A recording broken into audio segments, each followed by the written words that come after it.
Bom dia a todos. Muito bem, Manuel pediu para que eu desse início, então, à sequência das escolas dominicais a partir desse domingo. Ele precisou fazer uma viagem, então nós vamos continuar os nossos pensamentos que tínhamos parado, na série de estudo passado com respeito ao livro de Isaías, o Velho Testamento, o livro do profeta Isaías. Hoje nós vamos começar a pensar a partir do verso 28. Nós temos feito uma divisão dentro do livro, pensado na história, no contexto geral do livro, das profecias, e nós temos tratado com respeito a divisões, para ficar uma forma um pouco mais rápida, então nós dividimos o livro em vários temas e agrupamos os capítulos conforme eles vêm tratando de um tema semelhante. Nós vemos que o profeta organizou muito bem a forma com que ele transmitiu a mensagem para o povo, e ele vem falando com tanto os reinos do norte quanto o reino do sul. Na época do profeta já havia a divisão, os dois espaços, as duas partes do povo de Israel, reino do norte e reino do sul, e Isaías está profetizando para que o povo se arrependa. Ele já veio já dando várias profecias, e quando nós chegamos dentro do capítulo 28 até o capítulo 31, ele vai falar especificamente com Jerusalém. Então as profecias, a fala do profeta aqui está voltada justamente para o povo de Jerusalém, para todo o reino, é claro, ele vai tratar dos dois reinos novamente, mas o foco do profeta nesse instante, nesses capítulos, é justamente a cidade de Jerusalém. E nós vamos entender o porquê que o profeta está focando na cidade de Jerusalém. Quais são os planos de Deus para essa cidade, tanto em épocas em que o profeta vivia, em épocas futuras, para o povo de Israel, naquela situação, e para nós, que ainda também há de ocorrer ainda com respeito à cidade de Jerusalém. Vamos ler o capítulo 1. Não dá para ler todo o capítulo, fica muito extenso se fôssemos ler os 3 capítulos, e a nossa ideia é traçar um esboço para que possamos ter um pouco mais de conhecimento, e intimidade com o livro. É um livro pouco tratado, a maior parte das vezes tratado de forma separada, um texto, um verso, mas de um contexto geral é difícil, vermos uma anotação de um livro, apesar da sua extensão também ser muito grande. Mas vamos ler a leitura. Diz Isaías: ai daquela coroa, orgulho dos bêbados de Efraim, e de sua magnífica beleza, situada nos altos de um vale fértil, e que agora é como uma flor murcha. Ai dos que estão dominados pelo vinho. Vejam, o Senhor envia alguém que é poderoso e forte, como chuva de granizo e vento destruidor, como violento aguaceiro e tromba d'água inundante. Ele a lançará com força ao chão. A coroa orgulhosa dos bêbados de Efraim será pisoteada. Sua magnífica beleza, localizada na cabeça de um vale fértil, é agora uma flor que murcha. Ela será como figo maduro antes da colheita. Quem o vê, logo o apanha e come. Naquele dia o Senhor dos Exércitos será uma coroa gloriosa, um belo diadema para o remanescente de seu povo. Ele será um espírito de justiça para aqueles que se assentam para julgar, e força para os que fazem recuar das portas a guerra. E estes também cambaleiam pelo efeito do vinho, e não ficam de pé por causa da bebida fermentada. Os sacerdotes e os profetas cambaleiam por causa da bebida fermentada e estão desorientados devido ao vinho. Eles não conseguem ficar de pé por causa da bebida fermentada. Confundem-se quando têm visões, tropeçam quando devem ter veredito. Todas as mesas estão cobertas de vômito e não há um só lugar limpo. Quem é que ele está tentando ensinar? A quem está explicando a sua mensagem? As crianças desmamadas e as bebês recém-tiradas do seio materno? Pois o que se diz é: ordem sobre ordem, ordem sobre ordem, regra e mais regra, regra e mais regra, um pouco aqui, um pouco ali. Pois bem, com lábios trópicos e línguas estranhas, Deus falará a este povo, ao qual dissera: esse é o lugar de descanso, Deixem descansar o exausto, esse é o lugar de repouso. Mas eles não quiseram ouvir. Por isso, o Senhor lhes dirá: ordem sobre ordem, ordem sobre ordem, regra mais regra, regra mais regra, um pouco aqui, um pouco ali, para que saiam, caiam de costas, firam-se, fiquem presos no laço e sejam capturados. Portanto, ouçam a palavra do Senhor, zombadores, vocês que dominam este povo em Jerusalém. Vocês se vangloriam dizendo: fizemos um pacto com a morte, com a sepultura fizemos um acordo. Quando vier a calamidade destruidora, não nos atingirá, pois da mentira fizemos o nosso refúgio, e na falsidade temos o nosso esconderijo. Por isso, diz o soberano Senhor: eis que ponho em Sião uma pedra já experimentada, uma pedra preciosa, angular, para alicerce seguro, daquele que confia, jamais será abalado. Farei do juízo, da linha de medir e da justiça o fio do prumo. E o granizo varrerá o seu falso refúgio, e as águas inundarão o seu abrigo. Seu pacto com a morte será anulado, seu acordo com a sepultura não subsistirá. Quando vier a calamidade destruidora, vocês serão arrastados por ela. Todas as vezes que vier, os arrastará. Passará manhã após manhã, de dia e de noite. A compreensão dessa mensagem trará pavor total. A cama é curta demais para alguém deitar-se, e o cobertor é estreito demais para cobrir-se.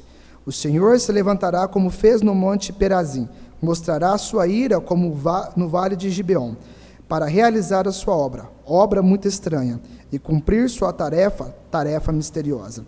Agora, parem com a zombaria, caso contrário, as suas correntes ficarão mais pesadas. O Senhor dos Exércitos, falou-me da destruição decretada contra o território inteiro.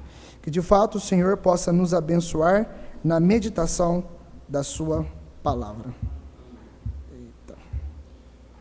Ok, vamos lá. Bom, quando nós chegamos nessa sessão, então, o profeta, nós fomos ler todos os textos, ele vai falar da cidade de Jerusalém. Quando nós pegamos a palavra, né, o nome Jerusalém, quer dizer cidade de paz. No original, ela quer dizer cidade de paz. Mas isso acaba sendo contraditório. Porque quando nós pegamos a história do povo de Israel, a história da cidade de Jerusalém, é uma cidade marcada por muita guerra, é uma cidade marcada por muitos conflitos. Durante vários anos e por várias vezes, inimigos subiram contra aquela cidade, a derrubaram, e depois a cidade foi reerguida, seus muros reconstruídos, os seus portões reedificados, e depois derrubado novamente, e assim a história toda daquela cidade é marcada realmente por uma guerra e por uma luta muito grande por aquele território, até nos dias em que nós vivemos também. Mas, na verdade, o nome da cidade, ela está ligada com o futuro que lá vai acontecer. E, de fato, no futuro, aquela cidade vai ser uma cidade de paz. O Senhor já declarou, o Senhor já profetizou, e o Senhor já determinou que Jerusalém vai ser a cidade de paz, né? Enquanto nós estamos no momento presente, enquanto o povo de Deus estava naquele momento presente, eles não conseguiam viver de fato o significado daquela cidade. Mas a cidade será a cidade de paz. Quando nós olhamos para esse texto, Isaías vai usar 5 ais, né? E esses ais está falando justamente sobre o juízo de Deus sobre aquele povo, a sua restauração e, posteriormente, a sua glória, né? O que estava acontecendo? Qual que é o contexto histórico, então, para que Isaías trouxesse essas profecias acerca de Jerusalém? É interessante que quando nós lemos o período histórico, quando nós lemos os textos históricos que retratam, né, esse período que Isaías viveu, talvez nós não conseguimos entender o porquê que Deus está agindo dessa forma. Não fica tão claro o motivo da ira de Deus contra aquele povo, né? Quando nós vemos somente o lado histórico, talvez nós não conseguimos compreender a totalidade. E Isaías próprio chama essa situação, né? Ele chama tudo que Deus está fazendo de confuso, né? Ele fala, é uma história confusa, nós não estamos conseguindo entender ainda o que Deus está tentando fazer. Nós não estamos enxergando, de fato, os planos de Deus para esse povo, né, para nós. E Isaías, então, está esclarecendo a visão de Deus, como Deus está enxergando e o porquê que Deus está operando desta forma com o povo. Então, naquela situação, naquele período, o Império Assírio, ele vinha invadindo e dominando os povos daquela região. Né? E o Império, de fato, estava dominando e conquistando tudo que estava à sua frente. E o povo de Israel resolveu fazer, então, pactos, né? Alianças políticas, para que o povo assírio não tivesse condições de derrubar, não tivesse condições de invadir aquele povo e de dominar aquele povo. Então eles procuraram a própria Síria e tentou fazer um pacto, tentou fazer uma aliança política com eles, né? Juntar as forças e descansar sobre esse pacto, né? E descansar sobre essa aliança. Pois bem, Deus então está enxergando tudo o que o povo está fazendo. Deus está vendo no que o povo está confiando, aonde o povo está depositando a sua esperança. Aí então, o profeta vai usar o que está acontecendo com o reino do norte para advertir o que vai acontecer com o reino do sul. Okay? Então, primeiro ai que o Isaías vai tratar, do capítulo 28, verso 1 até o verso 29, o trecho que nós lemos, Isaías, então, ele está vendo que uma grande nuvem de tempestade está formando sobre a cidade de Jerusalém. Né? E ele está querendo mostrar, fazer o povo enxergar o que está diante deles. Ele fala, olha, é melhor vocês olharem e analisar o que está sobre vocês. Vocês estão muito confiantes, vocês estão muito seguros, vocês não estão enxergando a realidade que está diante de vocês. Eu vejo uma nuvem muito forte, muito tempestuosa, se formando sobre a cidade. E a ira de Deus, o juízo de Deus, vai descer sobre vocês da mesma forma como está descendo sobre Efraim, o reino do norte. Então ele vai mostrar o que está acontecendo no reino do norte. Ele vai começar então a descrever o que Deus está fazendo com o reino do norte. E ele vai pegar a capital, a Samaria, a capital daquele reino do norte, e mostrar como o povo era orgulhoso, como o povo era soberbo. Né? E ele fala, olha, o pessoal do reino do norte, eles olham para Samaria e eles acham a cidade bela, uma cidade exuberante, e eles consideram como se fosse uma cidade adornada, né? Ela fica na cabeceira de um grande vale, e esse vale é muito produtivo, né? Esse vale produz muitos frutos, esse vale traz muita riqueza para todo aquele reino, e a cidade de Samaria é como se fosse uma coroa, né? Porque ela está logo na sua cabeça, e ela é uma cidade bela, e ela é uma cidade fortificada, né? Eles consideravam aquela cidade invencível, eles consideravam a cidade como uma verdadeira fortaleza. E lá o povo que lá vivia gozava de um luxo muito grande, de uma riqueza, de um poder muito grande, né? E também gozava de todos os prazeres.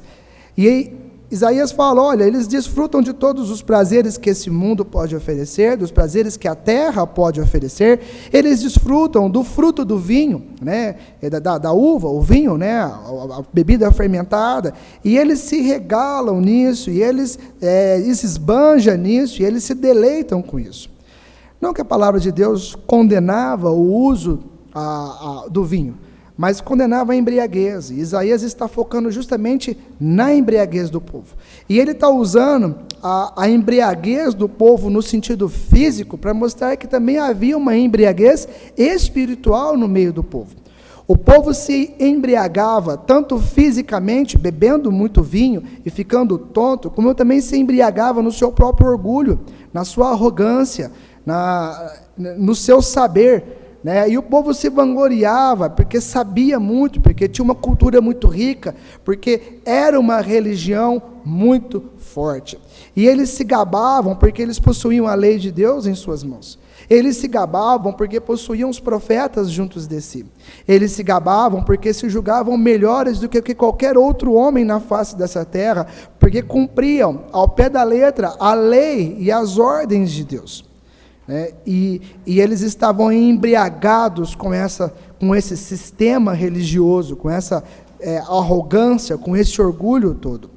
Quando a palavra de Deus chegou diante dele, quando os profetas anunciaram que o juízo de Deus estava vindo sobre o povo, os sacerdotes, os profetas, os fariseus que ali moravam, que estavam ali, diziam: esse homem está ficando louco, esse homem acha que a gente é criança, olha a forma com que ele vem falar com a gente, trata como se a gente fosse uma criança recém-nascida, né? Fica repetindo essa história, né? O mesmo de sempre, a mesma fala, a mesma conversinha.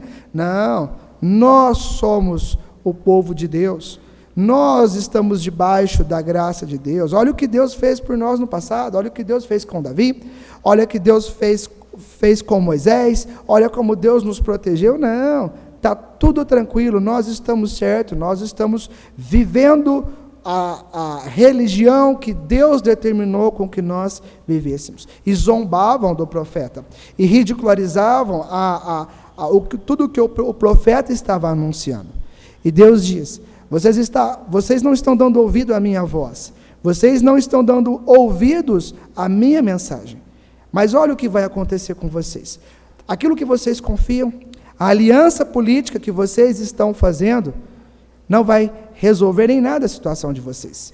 A Síria vai invadir, o inimigo vai entrar na terra de vocês, e o inimigo vai acabar com todo esse povo, o inimigo vai exterminar todo esse povo.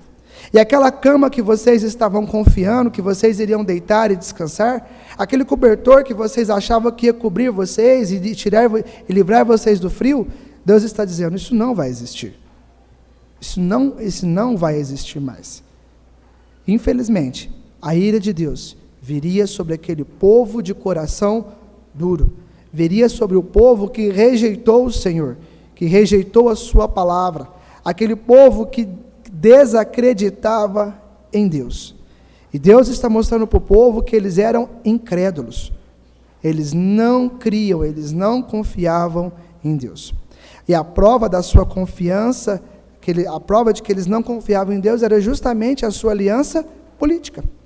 Ora, por que fazer aliança política se eu confio em Deus? Por um acaso, esse povo com o qual estamos fazendo aliança política é mais forte que Deus? Por um acaso, ele é mais poderoso do que Deus? Por um acaso, ele consegue me proteger de alguma coisa? Ou é Deus quem dá a proteção?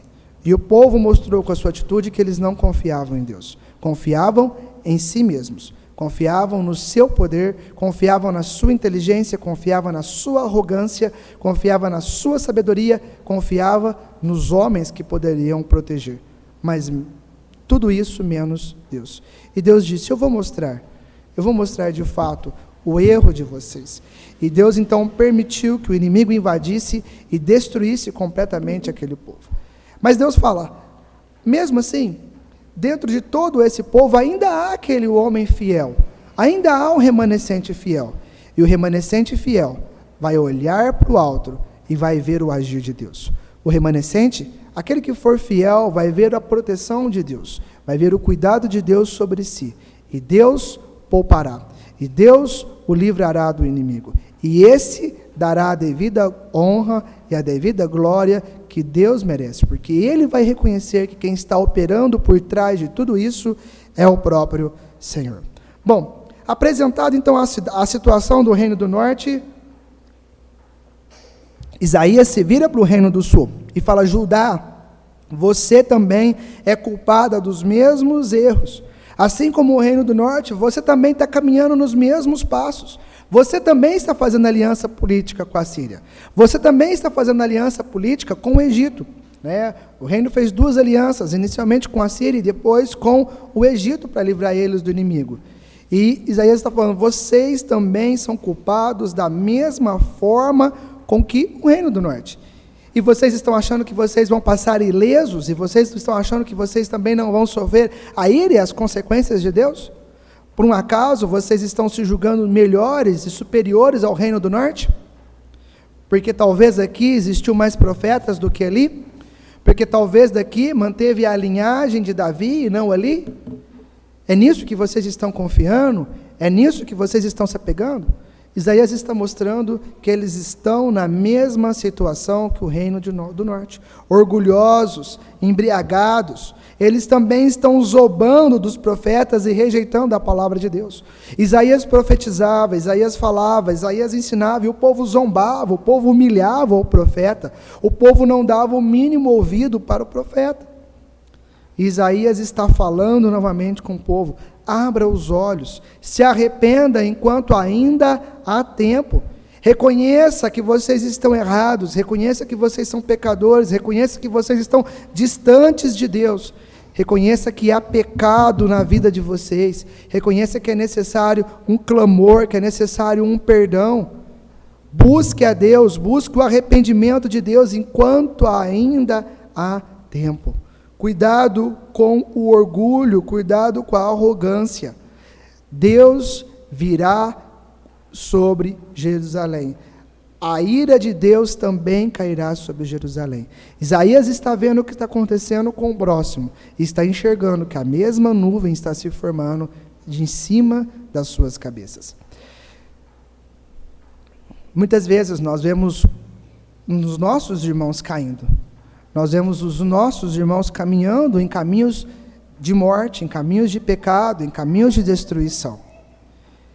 E ao invés de olharmos para a nossa vida, ao invés de analisarmos que nós também somos pecadores, ao invés de reconhecermos que também estamos caminhando em situação similar àquela pessoa, nós criticamos, nós zombamos dele e não reconhecemos o nosso próprio estado, a nossa própria fragilidade. Talvez o Reino do Sul, vendo tudo o que está acontecendo com o Reino do Norte, pensa consigo mesmo: está vendo? Olha lá, ó, aí, tá vendo? Eles quis separar, eles quis divisão. Olha lá o que Deus está fazendo com eles: está descendo a lenha, Deus está castigando, Deus está punindo, está vendo? Eles se diziam santos, eles se diziam pertencentes ao povo de Deus, assim como nós, está vendo? Olha lá, não pertence nada. Deus também fez a mesma separação com o que nós fizemos aqui. Deus está castigando eles porque eles separaram e criticou e zombou. Talvez tudo isso aconteceu na mente daquele povo.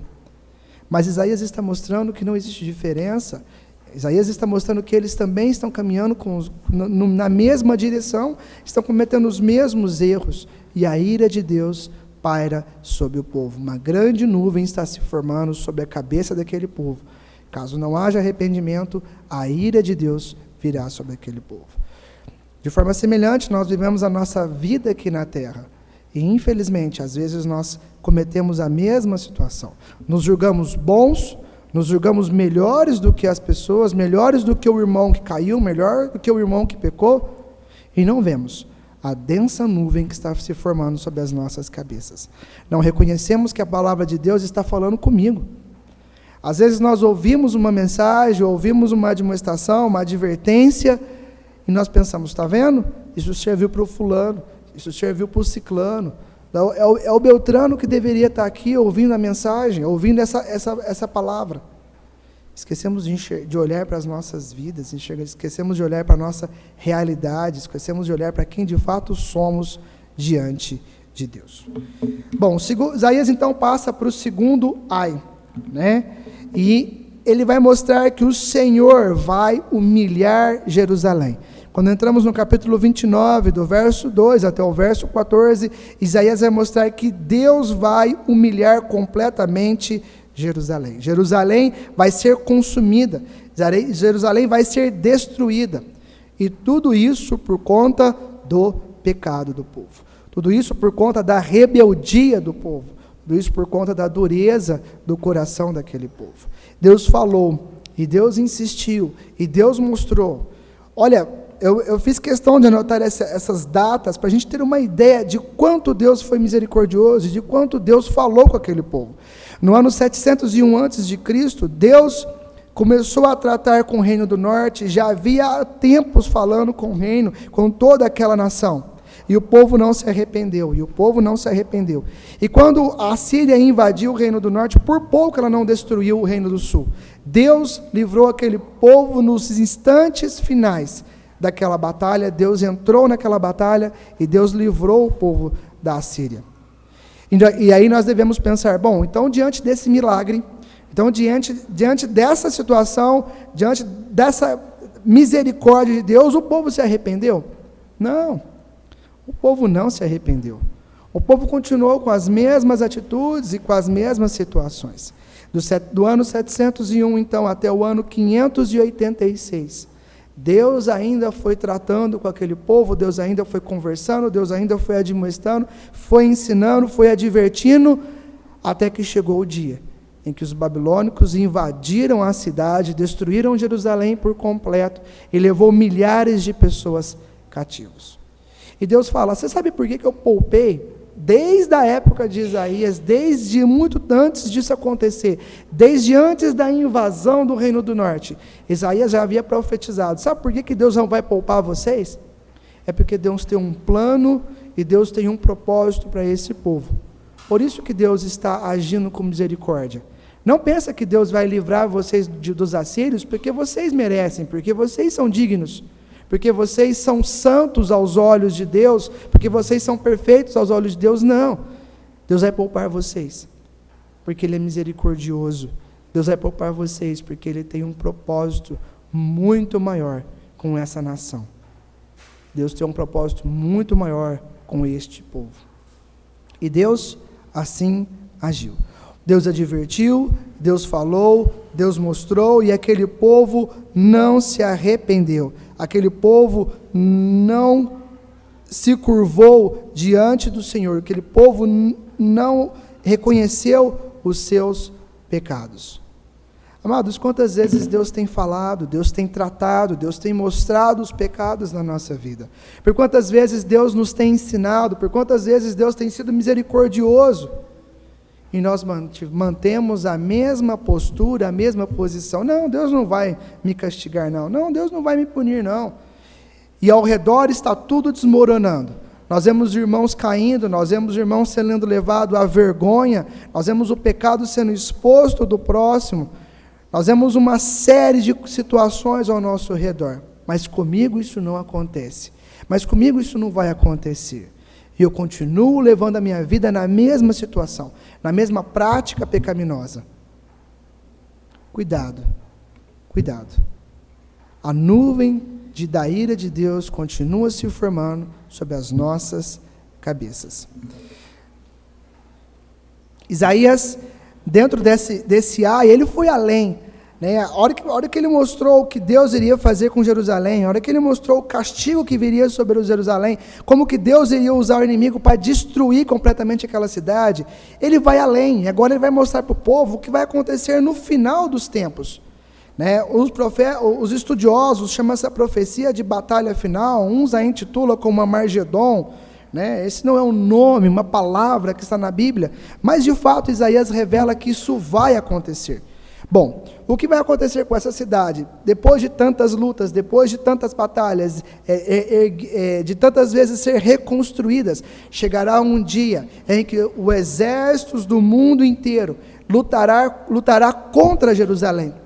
E quando eles estiverem prestes a abater aquela cidade, prestes a destruir aquele povo, Cristo irá voltar. Cristo irá se colocar na frente daquele povo, e Cristo derrotará completamente, aniquilará por completo todo o inimigo do povo de Deus.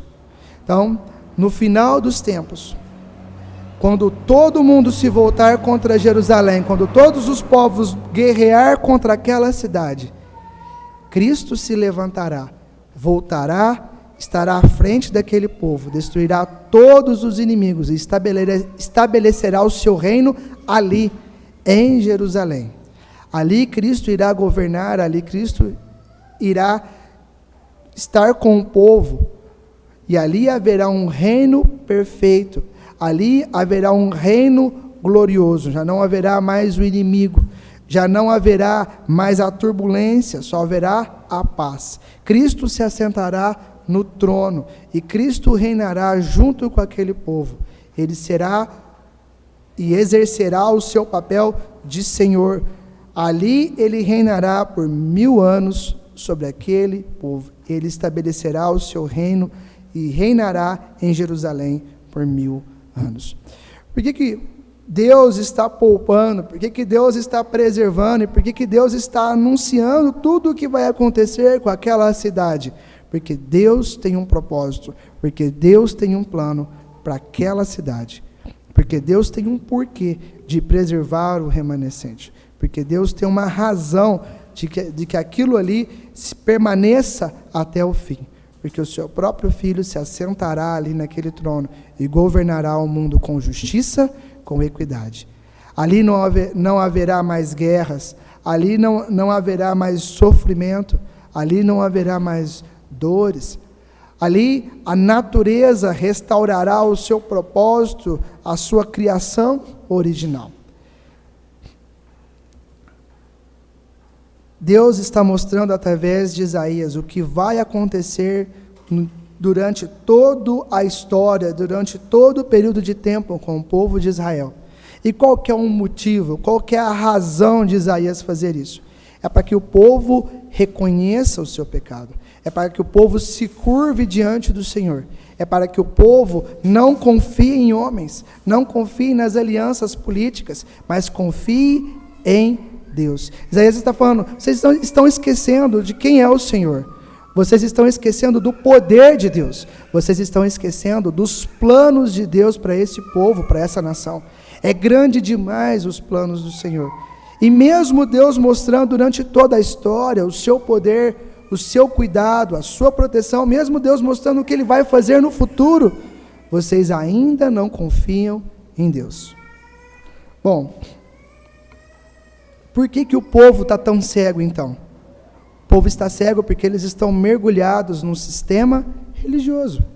O povo acha que pelo fato de ir ao templo regularmente, fazer as suas ofertas, realizar ali os seus sacrifícios, ter um templo onde eles ouvem a palavra, onde eles ouvem a lei de Deus, ser uma pessoa zelosa em observar a lei, em observar os planos de Deus e querer cumprir exatamente tudo o que está determinado na lei, realizar sacrifícios, dar dízimos, realizar ofertas, enfim, cumprir tudo o que está escrito na lei.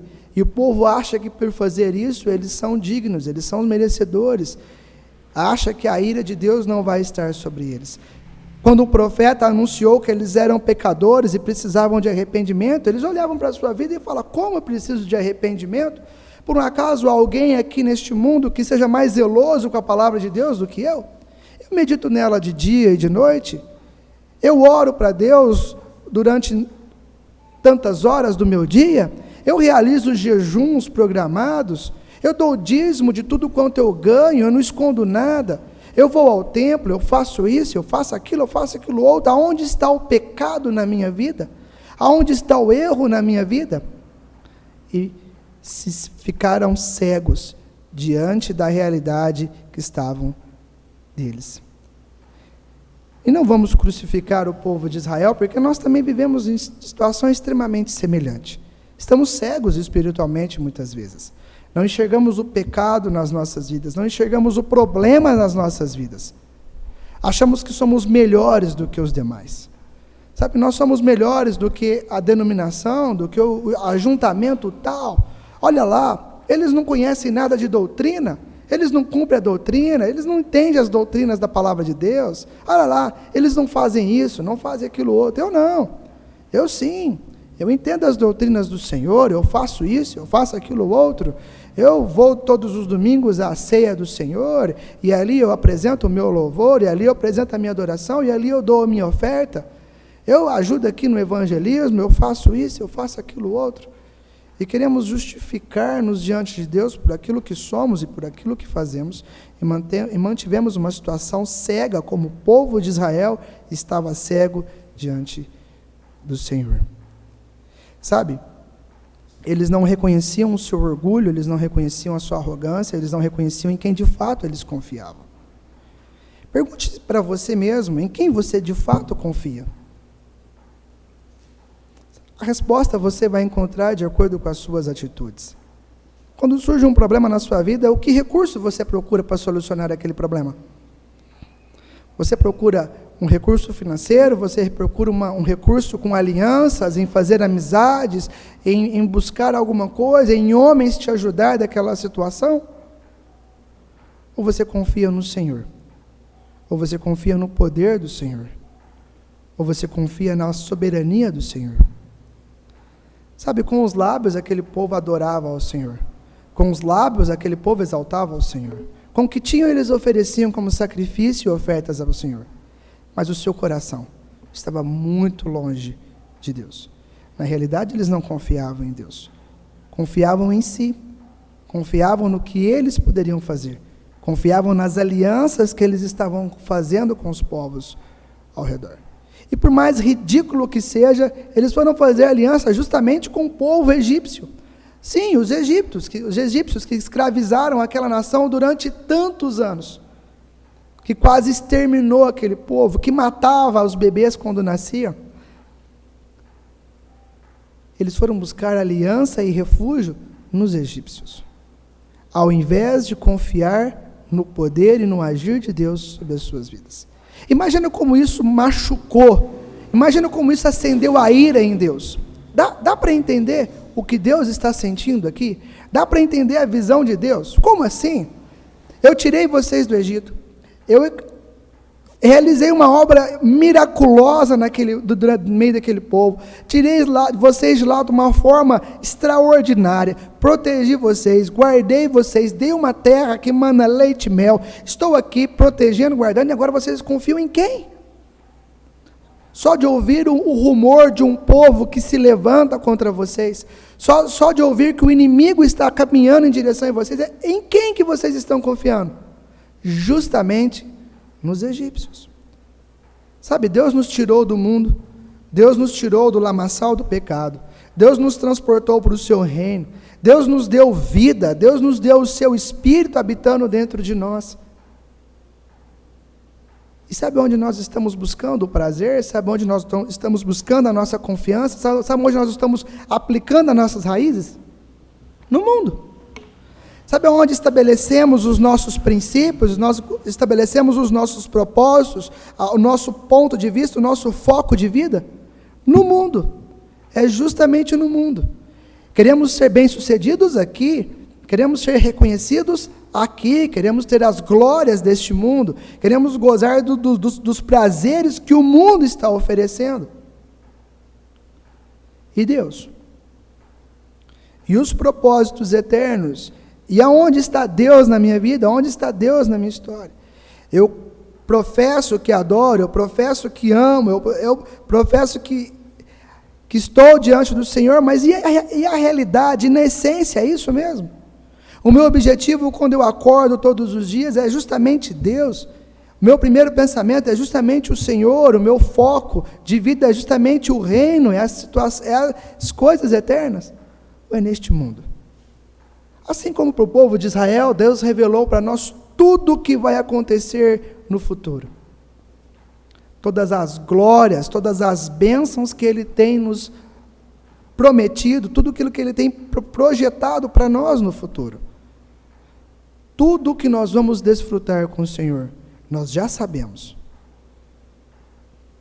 E nós ainda estamos lamentando da situação que nós estamos aqui neste mundo, porque o nosso foco, porque o nosso objetivo é aqui.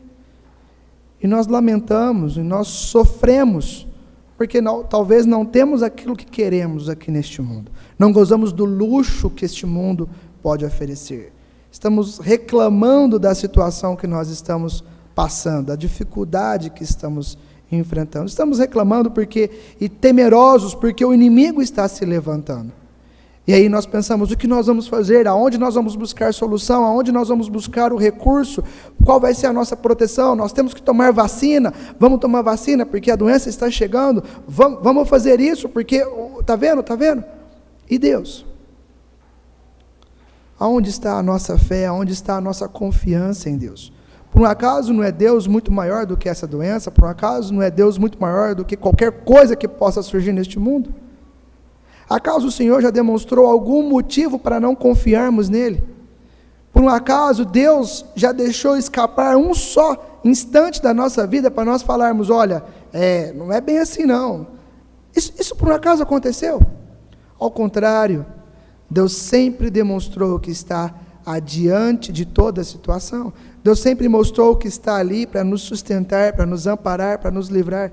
Deus sempre mostrou as suas misericórdias. Deus sempre mostrou as suas glórias.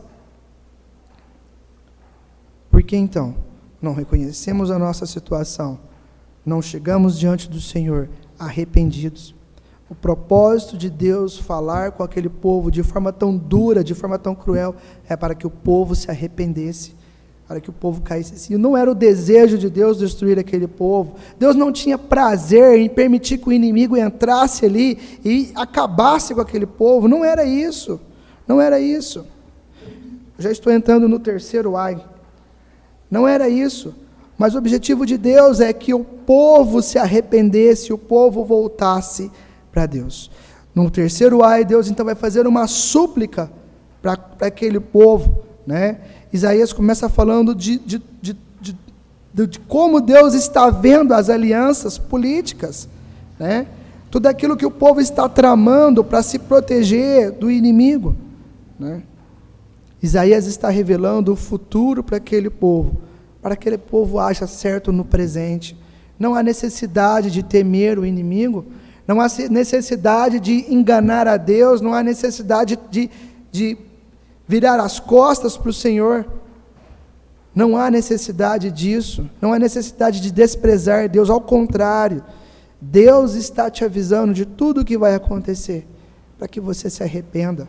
Deus está mostrando todas as glórias que Ele vai fazer com esse povo, para que você tenha mais confiança, para que você confie e dependa de Deus. Isaías buscava o arrependimento daquele povo, mas tudo que Isaías ouviu foi zombaria, tudo que Isaías viu foi um povo completamente incrédulo. O povo de Deus, incrédulo, vivendo num sistema religioso, confiava nos homens, confiava nas alianças políticas, mas não confiava em Deus. Se dizia filho de Deus, se dizia povo de Deus, se dizia os escolhidos de Deus, mas não confiavam no Deus no qual eles diziam pertencer. Em quem nós temos confiado? Em quem nós temos depositado a nossa esperança? De verdade, de forma sincera, não com palavras. Mais uma vez entramos num quarto ar, e aqui Deus vai falar de forma muito dura com Jerusalém. Ele vai chamar mesmo a atenção do povo, ele vai mostrar, ele vai repreender firmemente aquele povo novamente, falar: vocês têm que se arrepender, a destruição está vindo sobre vocês, a minha ira vai derramar sobre vocês, né? E olha o que vocês estão fazendo, vocês estão buscando o Egito para proteger vocês, é isso mesmo. Saiba que se você fizer isso, a minha correção vai vir, a minha disciplina vai vir. Sabe, eu vejo como um pai, né? Quando um filho está ali, você quer o melhor para aquele filho, você chama aquele filho e fala: não faça isso, isso vai trazer prejuízo para a sua vida, isso não é bom, se você fizer isso, eu vou te castigar severamente, eu vou aplicar tal disciplina, eu vou te pôr de castigo, e você vai ter que passar por essa punição. É isso mesmo que você quer? Abra os olhos, você está disposto a sofrer tudo isso, ao invés de dar ouvidos ao meu conselho, dar ouvido às minhas palavras? E o povo, novamente, rejeitou a repreensão de Deus. Isaías fala: sabe o que vai acontecer? Eu vou falar o que vai acontecer, vocês vão pegar carros, e juntar um grupo de pessoas aí, e vai levar dinheiro lá para o Egito, achando que vocês podem comprar a proteção de vocês. E sabe o que vai acontecer no meio do caminho com tudo isso? Tudo isso vai se perder no meio do caminho. Todo o dinheiro que vocês estão levando para o Egito vai se perder no meio do caminho. Vocês estão rejeitando a palavra do Senhor. Vocês estão rejeitando os ensinos do Senhor. Esse povo que vocês confiam aí, esse povo que vocês estão depositando a confiança em vocês, vai ser destruído primeiro que vocês. E aí aonde estará o socorro de vocês? Porque aquilo que vocês comprou, aquela esperança que vocês tinham, vai se desfazer no estalar de dedos. E aí? Qual vai ser o alicerce de vocês? Aonde estará a segurança de vocês? O profeta pegou uma tábua escreveu as palavras do Senhor, e ele ficava carregando essa tábua por toda Jerusalém. E ia para lá, ia para cá, o tempo todo carregando essa tábua, com as palavras do Senhor escritas. Parece estranho, né? Parece estranho. Mas o povo não dava ouvidos. Aquele homem falava, aquele homem testificava do Senhor, e eles não davam ouvido à voz do Senhor. E Isaías, então, orientado por Deus, tem essa atitude para mostrar para o povo a sua realidade. E mesmo assim o povo não se dobrou, e mesmo assim o povo não se curvou. Sabe, Deus tem falado de várias formas com a gente. Deus tem agido de várias formas com a gente. Deus tem usado vários servos de várias formas para transmitir a sua mensagem, para abrir os nossos olhos para a realidade. E como nós temos enxergado isso? E como que nós temos visto essa situação? O Senhor ainda espera pela restauração daquele povo. Aquele povo de fato vai ser restaurado, mas o Senhor mostra de forma clara através do profeta que ele aguarda ansioso pela restauração daquele povo. Agora, como que está Deus olhando para a minha vida? Deus ainda aguarda uma restauração na minha vida? Ou a minha vida é de fato como um remanescente fiel diante do Senhor? Que avaliemos a nossa situação diante de Deus. Como de fato está a nossa situação. O quinto ai, capítulo 31, dos versos 1 a 9, não pulou, ok? Isaías vai fazer um resumo de tudo aquilo que já foi dito através do profeta, né? Ele vai falar novamente que a sua fé está em homens e não em Deus. Por isso o profeta fala uma vez, fala outra vez, fala uma vez e fala outra vez. O profeta está mostrando que insistentemente Deus tem falado com aquele povo. E novamente ele vai falar, vai fazer um resumo de tudo que ele já vinha falando para aquele povo. Ele vai mostrar que aqueles homens não deveriam temer os assírios, né? Porque o Senhor é por eles. Por um acaso Deus teme algum homem? Por um acaso Deus teme algum ser que nós não enxergamos? Um ser celestial? Alguma outra, qualquer coisa que você possa imaginar? Não. Deus não teme nada. Deus está acima de tudo e de todos. Não há nada que Deus tema. Não há nada que possa afrontar o Senhor, não há nada que possa, no sentido de destruir, de acabar com Deus. Não há ninguém que tenha o poder e a autoridade que Deus tenha. Deus está acima de todas as coisas. Por que então não confiar no Senhor? Aquele povo rejeitou a palavra de Deus. Aquele povo rejeitou o Senhor com as suas atitudes. Com seus lábios, eles eram perfeitos. Eles eram os melhores adoradores. Mas na realidade, estavam longe de ser. Estavam muito longe do Senhor. O seu coração estava longe de Deus. Eles não confiavam definitivamente no Senhor. Confiavam em tudo que estava ao seu alcance. Em toda a sua tática, em toda a sua esperteza, em tudo aquilo que eles poderiam fazer aqui neste mundo. Mas não confiavam definitivamente no Senhor. Uma frase de um comentarista que eu li a esse respeito, ele diz: crer é viver sem tramar. Aquele povo tramou tudo o que poderia tramar para ter uma vida que boa, próspera, segura, menos confiar em Deus. Será que eu creio? Ou será que a minha vida também está cheia dessas situações? Eu estou tramando, estou arquitetando, estou planejando várias coisas para manter a minha segurança, para manter a minha paz, para manter a minha tranquilidade, para manter a minha saúde. Eu confio em Deus? Ou eu estou tramando a minha vida? Que Deus possa nos abençoar, que Deus possa fazer com que essa palavra tenha sentido em nossas vidas. Que Deus, de fato, seja honrado e glorificado. Amém.